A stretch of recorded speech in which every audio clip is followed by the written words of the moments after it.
aku di laku ledung tanah dadi laku ladi kasih asih salah jari musego salah aku edinya salah musege leso tahu coba cabe musege Foco tenang mata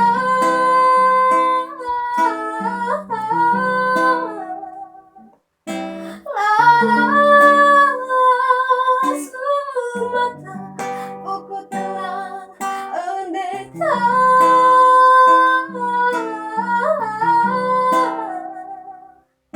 Faz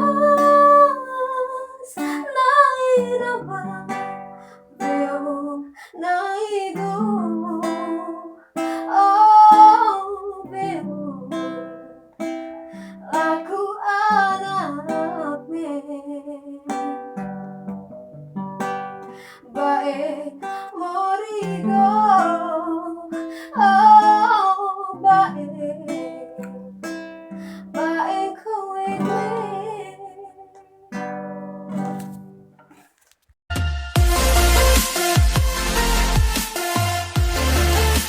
Oke, selamat pagi, selamat siang, selamat malam. Saya menyapa teman-teman sekalian. Apa kabar semuanya? Semoga semuanya sehat. Yang sudah mampir, terima kasih. Yang baru mampir, silakan subscribe dulu channel ini. Oke? Pada kesempatan ini, saya kembali hadir di depan teman-teman sekalian bersama dengan teman Atin Peto. Selamat berjumpa Atin Peto. Malam ini kita kembali ngobrol tentang seni. Nanti seperti apa obrolan kami, silakan teman-teman nanti standby ya supaya tahu obrolan kami. Silakan Atin memperkenalkan diri kepada kami. Oke, halo semuanya. Saya Atin. Saya mahasiswa Institut Seni Indonesia Yogyakarta, angkatan 18. Saya berasal dari Cancar, Kecamatan Ruteng, Kabupaten Manggarai. Oke, terima kasih Atin untuk perkenalannya. Tadi di awal obrolan kami, Atin menyanyikan satu buah lagu daerah ya, tentunya lagu daerah Manggarai. Ini ciptaan siapa Tin lagunya? Jadi lagu tadi itu ciptaan dari kakak kandung saya. Dia anak pertama. Itu lagu dari kakak kandung saya tadi. Judulnya apa? Dan artinya seperti apa? Jadi itu lagu itu menceritakan tentang seorang anak yang merantau yang rindu akan keluarganya atau rindu akan kampung halamannya, apalagi rindu akan orang tuanya. Nah, itu poin yang paling penting. Jadi itu dia seorang anak yang sudah merantau dan sangat merindukan suasana bersama keluarganya. Oke, itu teman-teman yang dari luar daerah Manggarai, arti dari lagu tadi seperti itu. Oke, Tin, saya pengen tahu Atin ini hobi musik ya atau seni lah. Seni itu sejak kapan? Jadi saya hobi lebih khususnya bernyanyi ya. Saya karena hobi saya bernyanyi, jadi hobi saya itu sudah ada semenjak saya berumur 3 tahun. Jadi saya bernyanyi dan dilatih oleh ayah saya, juga kakak-kakak saya semenjak saya berumur 3 tahun. Wah, luar biasa ya. Sejak umur 3 tahun sudah mulai bergelut atau hobinya di seni, terutama nyanyi ya. Dulu SMA-nya pernah ngisi acara atau SMA ya sering. Jadi kalau ada acara kalau ada, jadi saya kan SMA-nya di Manggarai Barat. Jadi itu kalau ada di Santo Claus Perang. Satu kelas Jadi orang. kalau ada penerimaan tamu atau acara pentas seni sekolah, saya dan teman-teman pasti sering membawakan lagu atau hal seni yang lainnya. Oke Atin dulu waktu kecil SD itu suka seni itu ada motivasi dari orang lain atau memang kayak keturunan gitu ya? Kalau dibilang motivasi ada, kalau keturunan juga ada karena uh, Atin belajar seni itu ya karena faktor keturunan, karena bapak saya itu mempunyai hobi atau bakat di bagian musik juga. Jadi secara tidak langsung kakak-kakak saya juga diajarkan bermusik dari, pokoknya dari opa oma saya itu juga mereka bergelut di bidang musik. Jadi turunan sih kebanyakannya ya. Oke Turunan. Atin. Saya pengen tahu Atin pilih di ISI itu atau di Jogja kuliah itu seperti apa Atin? Dulu dulu itu pernah, jadi pas SMA itu kan selesai selesai SMA kelas 3 itu kan sibuk sibuk buat mau pilih kampus di mana, terus jurusan apa. Nah sebenarnya dulu itu Atin emang udah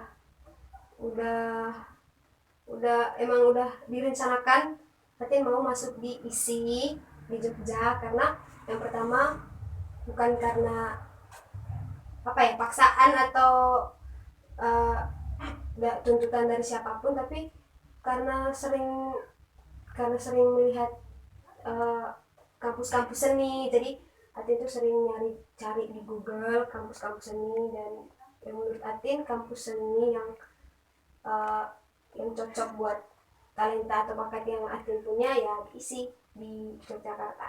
Oke Atin, eh di ISI Atin fokusnya di mana? Bisa sampaikan kepada kami karena setahu saya ISI kan memang institut seni ya banyak Ya. di sana tapi saya pengen tahu dan juga teman-teman mungkin pengen tahu Atin fokusnya di mana di sana. Jadi di institut seni itu ada banyak fakultas, dan di dalam fakultas itu ada banyak prodi-prodi juga. Jadi Atin itu uh, memilih salah satu prodi pendidikan seni pertunjukan. Jadi di seni pertunjukan itu Atin belajar semuanya. Atin belajar tari, belajar teater, belajar bermusik juga. Jadi di dalam seni pertunjukan itu sudah disiapkan memang ketiga dari program itu sendiri. Jadi udah dari dalam programnya itu kita belajar semuanya, tari, musik, sama teater. Teater. Iya. Oke. Em, mungkin selama di Jogja Atin berapa tahun? 2 tahun ya di Jogja? Iya, 2 tahun. 2 tahun di Jogja. Atin pernah kayak manggung di kafe atau di mana atau memang atau ada tawaran gitu tawaran untuk mengisi acara selama di Jogja. Ya. Jadi kalau di Jogja, Atin lebih sering ke kegiatan apa ya, kegiatan kemahasiswaan. Jadi di kampus itu kan ada UKM, unit kegiatan mahasiswa. Jadi itu ada um, UKM paduan suara.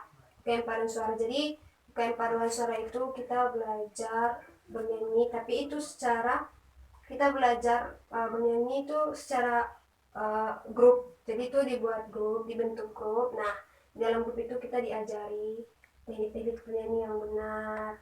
Nah, terus pokoknya banyak hal yang diajari di situ. Jadi setiap tahunnya itu ada pentas pentas di kampus juga, nanti diadakan konser khusus untuk paduan suara. Jadi lebih sering mengikuti kegiatan di kampus. Kalau di luar kampus paling di kafe-kafe atau tempat-tempat tertentu, tapi itu bukan bukan apa ya, bukan suatu pekerjaan tetap atau memang Atin bekerja Atau di kontrak gitu ya? iya Oh, bukan, oke, itu bukan. cuma itu kayak Mengisi waktu. ya mengisi waktu luang, atau ada teman-teman yang minta buat ngisi lagu, aku nyanyi di situ. Iya, Atin. Atin kan punya bakat ya. Dari nyanyi kan bisa menghasilkan uang kalau misalkan Atin konsisten. Tapi kenapa Atin kayak ada tawaran tolak gitu? Mungkin Atin punya alasan. Hmm, kalau untuk ya, ya banyak juga yang bilang, ya banyak banyak yang tanya seperti itu ya, tapi Atin punya alasan tersendiri. Tapi untuk alasan yang akan disampaikan itu, Atin cuma mau lebih fokus ke jurusan atau kuliah Atin dulu. Dan setelah Atin bisa lebih banyak materi yang Atin punya, teori yang Atin punya, atau pengetahuan yang Atin punya, nanti itu bisa disesuaikan dengan belajar di luar atau secara langsung belajar. Ya kita manggung, kita juga belajar gitu. Ya. Kita manggung, kita belajar. Jadi ya itu aja sih, Atin mau fokus dulu ke perkuliahan Atin sendiri. Oh ya. Berarti Atin gini ya. Kayak seperti apa sih eh, teman-teman diisi itu kuliah, terutama di prodinya Atin. Maksudnya kan kuliahnya di dalam ruangannya berapa jam, terus di luar ruangannya berapa jam gitu. Kami juga pengen tahu sih seperti apa dinamika kuliah diisi gitu. Jadi kalau diisi itu eh, kegiatan di dalam kelas itu paling lama 5 jam. 5 jam, tapi 5 jam itu waktunya tidak menuntut. Jadi setelah dari misalnya dari setengah 8 sampai jam 11 ada break 1 jam, nanti masuk lagi, atau 2 jam, nanti masuk lagi jam 2. Jadi kalau setelah itu udah pulang. Tapi kita pulang tapi buat latihan. Nah, kita latihannya juga di kampus. Latihan ya berkaitan dengan teori atau materi-materi yang sudah diberikan di kampus. Jadi kita pulang tapi bukan pulang buat tidur atau apa, bukan. Jadi pulang buat ya paling makan.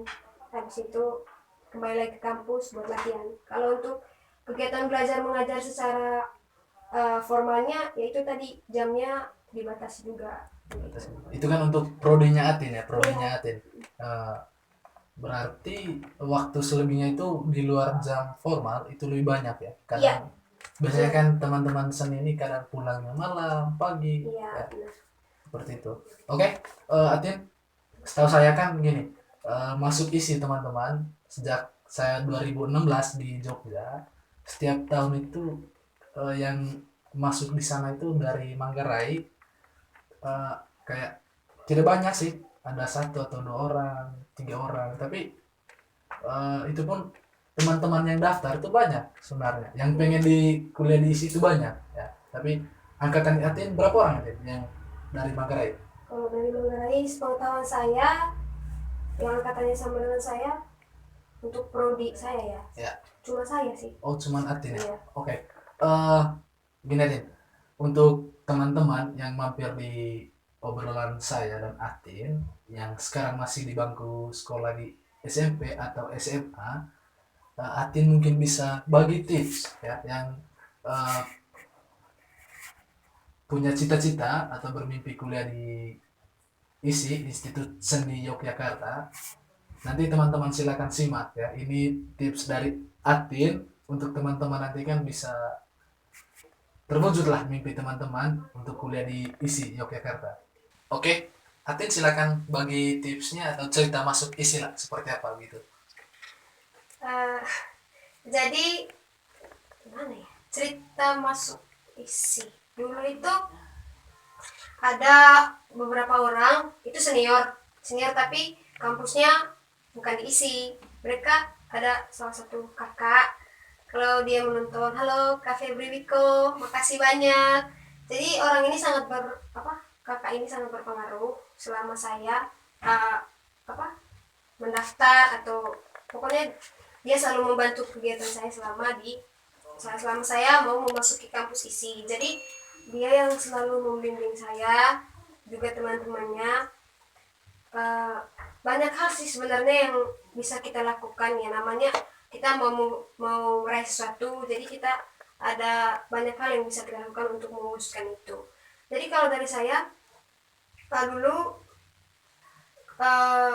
apa ya, tipsnya paling belajar belajar aja, belajar terus menerus, terus berusaha semampu kalian, sebisa kalian, dan apa ya, banyak banyak godaan atau banyak hal yang kayak yang buat kita menyerah, kayak yang buat kita udah sampai sini aja, nggak bisa lagi, kita nggak bisa gitu. Nah, dulu emang pernah pesimis, pernah bilang sama diri sendiri nggak tidak mungkin bisa masuk ya, tidak mungkin bisa masuk isi, karena isi ini adalah kalau menurut pengetahuan saya ya, isi itu merupakan kampus yang benar-benar susah untuk dimasuki oleh orang-orang, jadi orang-orang tertentu dan orang-orang berbakat, apalagi kita yang dari timur ya. Iya, dan orang-orang yang benar-benar berbakat bisa masuk di kampus itu. Tapi sebenarnya itu ada dari kekuatan diri kita sendiri sih sebenarnya. Jadi kalau kita belajar, berusaha dan percaya, kita bisa masuk ya. Ya sama penyertaan Tuhan juga. Kalau kita belajar, berusaha, dan kita meminta dukungan atau banyak dorongan positif untuk kita, jadi dengan sendirinya niat dan usaha kita itu berjalan dengan baik, berjalan dengan mulus. Jadi kita tuh ya cuma belajar. Jadi jangan pernah beranggapan bahwa apa yang kamu punya itu udah luar biasa, karena ada pepatah yang mengatakan masih ada langit di atas langit. Nah, jadi kita tuh harus terus belajar, karena kita tidak tahu lawan atau teman-teman yang masih banyak teman-teman yang memiliki kompetensi atau potensi yang luar biasa, yang jauh dari atas kita gitu. Jadi jangan pernah meremehkan orang lain. Kita belajar buat diri sendiri, belajar buat mewujudkan impian kita sendiri, dan jangan fokus ke orang lain sih sebenarnya. Oke, Atin. Biasanya kan tes masuknya ada 2 pola ya, misalkan ada tes tertulis, ada juga tes prakteknya ya. Mungkin tes tertulis kan oke lah, Atin sudah kasih tahu teman-teman harus belajar lah ya. Tapi di praktek ini kan bagaimana, Atin? Maksudnya kan apakah kita harus semaksimal mungkin menunjukkan apa menjadi apa ya pilihan kita gitu, atau bagaimana supaya juga teman-teman ya bisa siap kalau seandainya besok daftar tes praktek ya maksimal lah supaya teman-teman bisa masuk tuh di isi gitu. Jadi kemarin Atin kan tes prodi seni, pendidikan seni pertunjukan. Jadi itu tes prakteknya Atin disuruh menari, sama ada kayak teman dijadiin mentor buat kita ngikutin dia menari, atau dia dijadikan koreografer, dia yang mimpin kita nari, terus kita ngikutin gerakan dia yang mimpin. Nah, terus kedua itu kita disuruh apa ya, acting, kan ada teater. Nah, teater itu kita disuruh acting, kita disuruh apa ya, acting marah, acting sedih, terus acting bahagia sebahagianya, sedih sesedihnya gitu. Selayaknya di film. Iya, kayak di film-film gitu. Nah, itu cara kerja teater ya, kayak gitu. Memang dia itu lebih ekspresif, dia itu lebih ke ekspresi. Nah, terus kalau untuk musiknya itu kita disuruh niru dosen yang nanti dia tuh kayak fase not, nanti dia tuh kita disuruh buat apa ya, niruin nada-nada yang dia suarain, dia keluarin. Nah, kita niruin dia, notnya sama nggak atau sesuai nggak sama yang disampaikan atau disuarain sama itu dosen tersebut. Itu sih. Kalau praktek. Terima kasih Atin. Itu teman-teman yang mampir yang sekarang di bangku SMA, SMP, dan juga yang baru tamat ya, yang mampir di video ini, itu mempersiapkan diri yang pengen masuk isi, karena masuk isi ini bukan kaleng-kaleng teman-teman ya.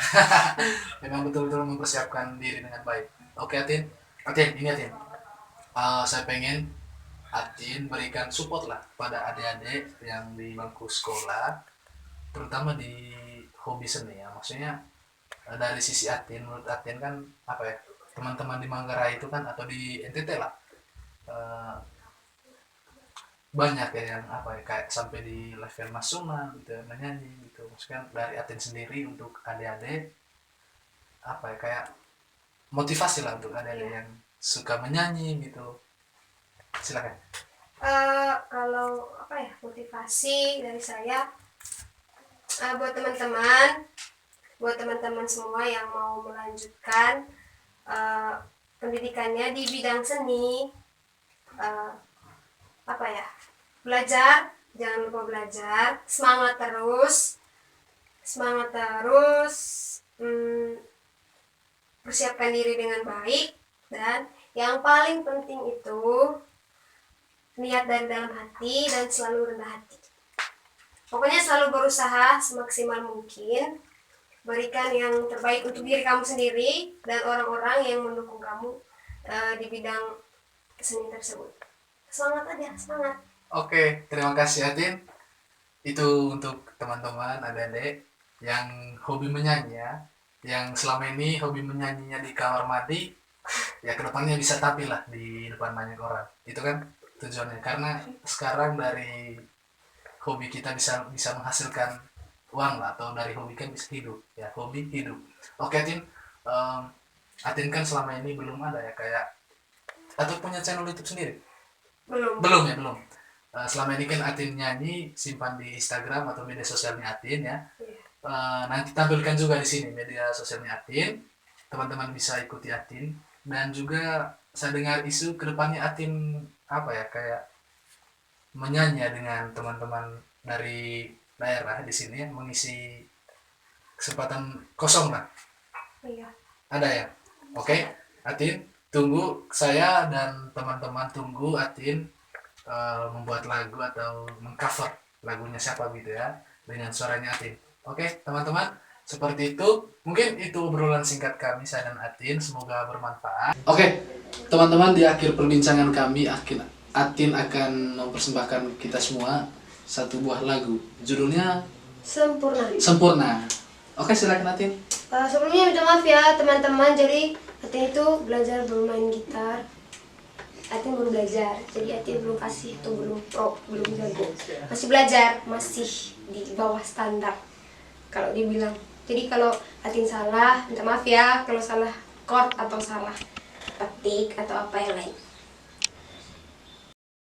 Janganlah kau tinggalkan diriku, takkan mampu menghadapi semua. Hanya bersamamu ku akan bisa, kau adalah darahku, kau adalah jantungku, kau adalah hidupku, lengkapi diriku. Oh sayangku, kau begitu sempurna, sempurna, sempurna, oh, oh, sempurna. Terima kasih. Oke, terima kasih Atin lagunya, dan terima kasih sudah mampir di channel Lagi Mansu, dan juga untuk teman-teman semua terima kasih sudah mampir. Yang mau request silakan komentar di sini, saya akan hadirkan lagi Atin Peto untuk obrolan kami selanjutnya. Terima kasih, selamat. Sama-sama.